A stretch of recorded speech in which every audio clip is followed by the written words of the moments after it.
बिस्मिल्लाहिर्रहमानिर्रहीम। अस्सलाम वालेकुम वीवर्स, मैं हूँ इमाद ख़ान। आज की इस वीडियो में हम बात करेंगे इन्फ्लेशन का और टाइप्स ऑफ इन्फ्लेशन, फिर कॉजेज़ ऑफ इन्फ्लेशन का बताएंगे, स्टैगफ्लेशन के बारे में थोड़ा सा डिस्कस करेंगे और फिर how inflation is calculated, inflation को हम कैलकुलेट कैसे करते हैं इसके बारे में बताएंगे। Measures to control inflation, inflation को कंट्रोल कैसे करना है वो बताएंगे।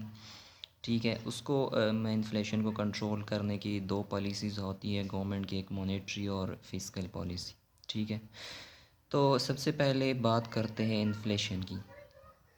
ए gradual increase in the general price level of goods and services in economy. Inflation क्या होता है? जब किसी इकानमी में या किसी भी मुल्क में चीज़ों की कीमतें बढ़ रही होती है टाइम के साथ साथ, तो वो उसे हम इन्फ्लेशन का नाम देते हैं, महंगाई का नाम देते हैं। ठीक है, फॉर एग्ज़ाम्पल 2018 में आप एक पेंसिल लेते हैं 5 रुपीज़ का।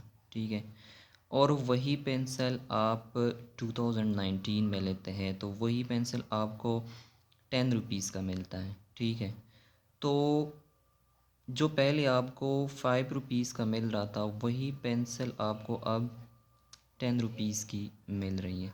तो इसका मतलब है कि ये इन्फ्लेशन बढ़ गया है। लेकिन आपने एक बात याद रखनी है कि किसी एक प्रोडक्ट या किसी एक चीज़ की प्राइस बढ़ने से इन्फ्लेशन नहीं होता, वो हम उसे इन्फ्लेशन नहीं कहते। जब ओवरऑल प्राइसेस बढ़ जाते हैं तो उसे हम इन्फ्लेशन का नाम देते हैं। ठीक है, अब आते हैं इन्फ्लेशन की टाइप्स की तरफ। Demand pull inflation, when aggregate demand continuously exceed the available supply of goods and services, which causes the general price level goes up।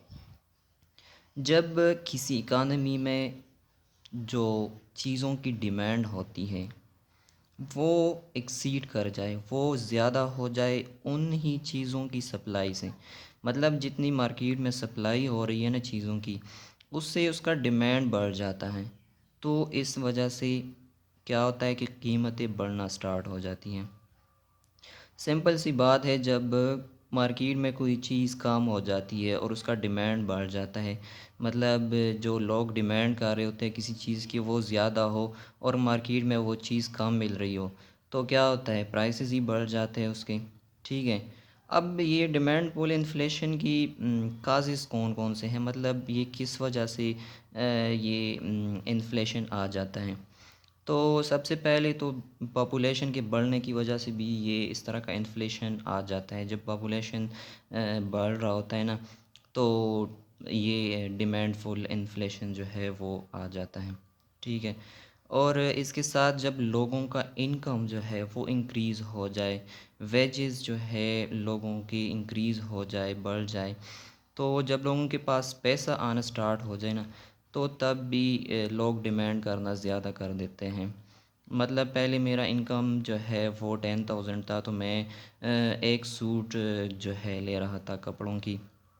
ठीक है, अब मेरा इनकम 15,000 हो गया, तो मैं दो सूट लेना चाहूँगा। ठीक है, इसी तरह जब इनकम इंक्रीज़ हो जाता है लोगों का, तो वो डिमांड जो है इंक्रीज़ करना स्टार्ट कर देते हैं। ठीक है, फिर इसके बाद आ जाता है second type of inflation, cost push inflation, when general price level of goods and services rise due to cost of production।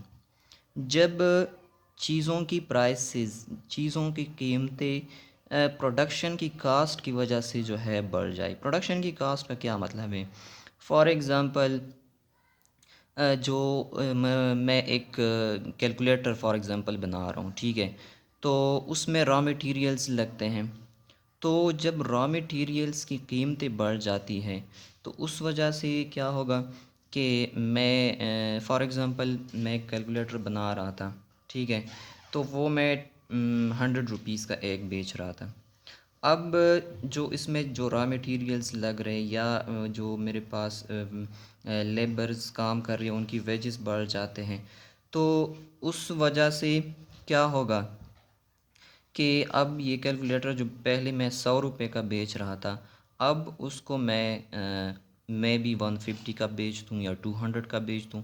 क्यों? क्योंकि रॉ मटेरियल्स जो मुझे पहले सस्ते मिल रहे थे अब मुझे महंगे मिल रहे हैं, या पहले जो मैं लेबर्स को वेजेस दे रहा था वो कम दे रहा था, अब मैं ज़्यादा दे रहा हूँ। तो उस वजह से मैं क्या करूँगा कि मैं चीज़ों की कीमतें जो है वो बढ़ा दूँगा। ठीक है। तो ये काजेज़ होते हैं कॉस्ट पुश इन्फ्लेशन की। इसकी वजह से जो है मतलब जो उसकी प्रोडक्शन पे कॉस्ट आ रहा होता है ना वो ज़्यादा हो जाता है, तो उसकी वजह से उसकी कीमतें बढ़ जाती हैं। ठीक है। अब आते हैं हम स्टैगफ्लेशन की तरफ। स्टैगफ्लेशन क्या होता है? The condition where the prices increase in the economy with high unemployment. Stagflation क्या है? जब प्राइसेस बढ़ना स्टार्ट हो जाती है, जब प्राइसेस बढ़ जाते हैं चीज़ों की, और इसी के साथ जो है अनएम्प्लॉयमेंट भी ज़्यादा हो रही हो, मतलब लोग भी बेरोज़गार हो और साथ ही प्राइसेस भी बढ़ जाए, तो उसी सूरत हाल को हम क्या नाम देते हैं? स्टैगफ्लेशन। ठीक है। अब इसकी जो स्टैगफ्लेशन की रीज़न है ना वो डिक्रीज़ इन एग्रीगेट सप्लाई है। जब पूरी मुल्क में पूरी इकानमी में सप्लाई कम हो जाए ना, तो उस वजह से स्टैगफ्लेशन आना स्टार्ट हो जाता है। ठीक है। अब आते हैं हम हाउ इन्फ्लेशन इज़ कैलकुलेटेड। अब इन्फ्लेशन को हम कैलकुलेट कैसे करते हैं? तो इसके बहुत सारे जो है मेथड्स है, फार्मूले हैं, लेकिन हम यहाँ पे सीपीआई का फार्मूला यूज़ करेंगे। सीपीआई का मतलब है consumer price index. Consumer price index एक बास्केट होता है गुड्स का, चीज़ों का, मतलब जितनी भी हमारे ज़रूरियात होती है रोज़मर्रा के डेली यूज़ में, वो उन चीज़ों का एक टाइप का बास्केट होता है। ठीक है। तो मैंने आपको पहले बताया था कि हम इन्फ्लेशन जो है एक किसी एक प्रोडक्ट किसी एक चीज़ की प्राइस को बढ़ने को हम इन्फ्लेशन का नाम नहीं देते। ठीक है। जब पूरी इकानमी में एज अ होल प्राइसेस बढ़ जाते हैं ना, तो उसे हम इन्फ्लेशन का नाम देते हैं। तो ये सीपीआई जो है एक बास्केट होता है गुड्स की मुख्तलिफ़ किस्म की जो हमारे रोज़मर्रा यूज़ में आते हैं। ठीक है। तो सीपीआई हम कैसे फाइंड करते हैं? हम लेंगे current price level minus previous price level divided by previous price level multiply by 100। क्या मतलब है? जो करंट प्राइसेस होते हैं, जो मौजूदा कीमतें होते हैं, उससे हम जो पिछली ईयर या पिछले मंथ की प्राइसेस होते हैं उसको माइनस कर देते हैं, और फिर प्रीवियस ईयर की ही प्राइसेस पे हम क्या करते हैं? डिवाइड करते हैं, और फिर इसको 100 से मल्टीप्लाई कर देते हैं। ठीक है। तो इसी तरह हमारे पास इन्फ्लेशन आ जाता है। अब आते हैं major to control inflation. Inflation को कंट्रोल कैसे किया जाता है? तो उसके लिए गवर्नमेंट की दो पॉलिसीज़ होती है। एक होती है मॉनेटरी पॉलिसी, और एक होती है फिस्कल पॉलिसी। मॉनेटरी पॉलिसी क्या होती है? A policy adopted by central bank to manage the money supply and money demand in the country. Monetary policy central bank जो है बनाती है, और किस लिए बनाती है? मनी सप्लाई और मनी डिमांड को कंट्रोल करने के लिए, मैनेज करने के लिए ये पॉलिसी बनाती है। अब मनी डिमांड और मनी सप्लाई क्या है, तो वो उसके बारे में अलग से एक वीडियो बनाएंगे, ये अलग सा एक टॉपिक है। ठीक है। तो सेंट्रल बैंक मॉनेटरी पॉलिसी के ज़रिए कैसे कंट्रोल करती है इन्फ्लेशन को? सबसे पहले उसमें आता है बाय सेलिंग बॉन्ड्स। ठीक है। क्या करता है गवर्नमेंट? गवर्नमेंट बॉन्ड्स जो है वो सेल कर देते हैं लोगों में। ठीक है। सबसे पहले मैंने आपको कहा था कि जब लोगों के पास पैसे आ जाए ना, तो वो उनका डिमांड इंक्रीज़ हो जाता है, और जब ये डिमांड इंक्रीज़ हो जाता है तो उससे प्राइसेस बढ़ना स्टार्ट हो जाते हैं। ठीक है। तो गवर्नमेंट क्या करता है?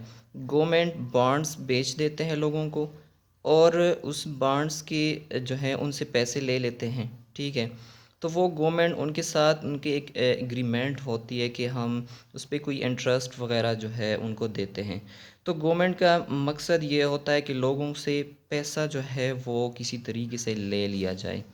तो क्या होगा, लोगों से पैसे ले लेते हैं, तो जब लोगों के पास पैसे कम हो तो उनका डिमांड कम हो जाता है। जब डिमांड कम हो जाए तो फिर क्या होगा, प्राइसेस जो है नीचे आना स्टार्ट हो जाते हैं। ठीक है, तो एक तो होता है बॉन्ड्स के ज़रिए प्राइसेस को कंट्रोल करना। दूसरा जो है सेंट्रल बैंक क्या करते हैं, वो इंटरेस्ट रेट जो है वो बढ़ा देते हैं। तो इंटरेस्ट रेट बढ़ा देने से भी क्या होगा कि लोगों के पास पैसे कम होना स्टार्ट हो जाते हैं, और उसके ज़रिए फिर क्या होता है कि डिमांड उनका कम हो जाता है, और फिर कीमतें डिक्रीज़ होना स्टार्ट हो जाती हैं। इस तरह इन्फ्लेशन कंट्रोल हो जाता है। ठीक है, अब आते हैं फिस्कल पॉलिसी की तरफ। फिस्कल पॉलिसी क्या होती है, government policy to manage the public revenue and public expenditure. जो गवर्नमेंट पॉलिसी बनाती है ना, टैक्सेस और जो गवर्नमेंट की एक्सपेंडिचर्स होते हैं, एक्सपेंडिचर्स गवर्नमेंट के क्या होते हैं, रोड्स बनाना, हॉस्पिटल्स बनाना, स्कूल वगैरह बनाना। ठीक है, ये गवर्नमेंट के एक्सपेंडिचर्स होते हैं। और गवर्नमेंट की रेवेन्यू क्या होती है, लोगों से टैक्सेस कलेक्ट करना।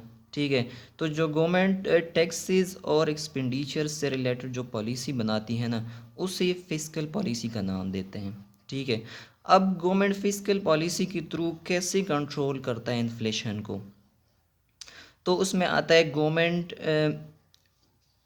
Can reduce public expenditures.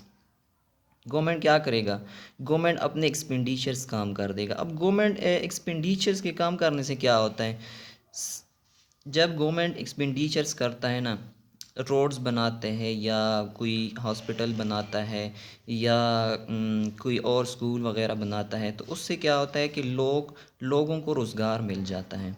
ठीक है, जब लोगों को रोज़गार मिल जाए तो फिर उनके पास क्या होता है कि इनकम आना स्टार्ट हो जाता है, उनका इनकम इंक्रीज़ हो जाता है, लोगों के पास पैसे आना स्टार्ट हो जाते हैं। तो जब लोगों के पास पैसे आते हैं तो उनका डिमांड इंक्रीज़ होता है, और इसी तरह फिर जो है डिमांड इंक्रीज़ होने से प्राइसेस भी बढ़ना स्टार्ट हो जाते हैं। तो गवर्नमेंट क्या करता है, जो गवर्नमेंट के एक्सपेंडिचर्स होते हैं ना, जो पब्लिक वर्क्स प्रोग्राम होते हैं, उनको कम कर देते हैं। जब वो कम कर दे तो फिर लोगों के पास पैसे ज़्यादा नहीं होते, डिमांड जो है वो डिक्रीज़ हो जाता है, और इसी तरह जो है इन्फ्लेशन कम हो जाता है। दूसरा, गवर्नमेंट क्या करता है कि टैक्सेस जो है वो इंक्रीज़ कर देते हैं, टैक्सेस बढ़ा देते हैं। जब टैक्सेस बढ़ा दे तो उसकी वजह से भी लोगों के पास पैसे कम होना स्टार्ट होता है, और डिमांड उनका डिक्रीज़ हो जाता है, और इसी तरह इन्फ्लेशन जो है वो कंट्रोल हो जाता है। आज के लिए इतना ही। मज़ीद अच्छे वीडियोस के लिए इस चैनल को सब्सक्राइब करें और बेल आइकन को प्रेस करें। शुक्रिया।